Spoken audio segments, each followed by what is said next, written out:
What's up, y'all? My name is Justin Lamar, and I'm a freelance director, cinematographer, and photographer. And today I just wanted to talk to you guys about why I switch cameras so much. I just traded my Sony FX6 for a Sony FX3. Previously to that, I owned the red Komodo for about a year and a half. So let's talk about the red Komodo. I owned the red Komodo for about a year and a half while living in LA, and I sold it when I moved to Virginia. One thing I did like about the red Komodo is the image quality. I found myself using the Komodo on a lot of commercial projects, and to this day, I shot some of my favorite projects on the Komodo. It also has Red RAW, which is a crazy strong Kodak, and you can change so many things in post. It can be a stress-free shooting experience. Also, too, I really did love the color science that came with the red Komodo. Some of the cons about the red Komodo were having to use a V-mount battery most of the time if you want any significant usage out of it. While you can use those Canon batteries for the back, I just found that I never used them. Another con is the file size. While I do know you can shoot in ProRes, I found myself shooting in Red RAW quite often because, why do I have a red? But what comes with Red RAW comes with increased storage, size.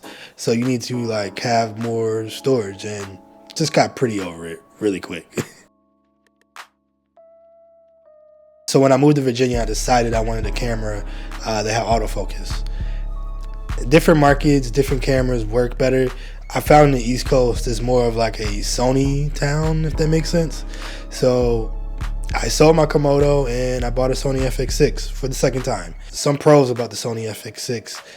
One of my favorite features about the Sony FX6 was the electronic ND that's internal. Come on, guys, you can't get around it. It's super convenient. Not having to put a matte box on front of your lens or screw on a filter saves so much time. I also really like the image quality that came out of the Sony FX6. And in my opinion, it's not better than the red Komodo, but it's just not that far off either. Some other things that I liked about the FX6 were the file size and the color science. The Sony FX line has come so far, and it's pretty incredible. I feel as though now within cinema cameras, there's diminishing return with spending more money, and I think for the price, you can't beat it. The only con I could think about the FX6 was the size. And while I'm not saying that the size is a problem, just for me as a solo filmmaker and how I'm usually by myself, I wanted something that was just a little bit smaller. The Sony FX3 is my current camera, and I am loving it. It's so small, you can rig it up, you can strip it down, you can use the external monitor, you can use your iPhone.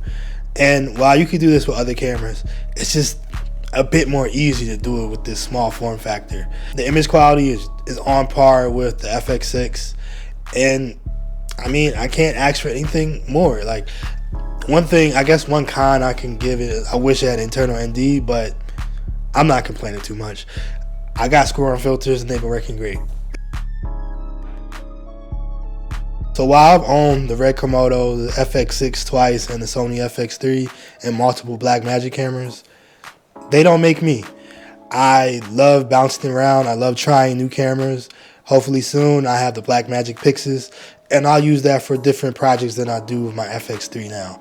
I encourage everyone to stay inquisitive and try different cameras, rent different ones, borrow your friend's camera, swap it out, all that, and just trying different gear and finding things that fit your needs as a cinematographer. So tell me, what's your favorite camera?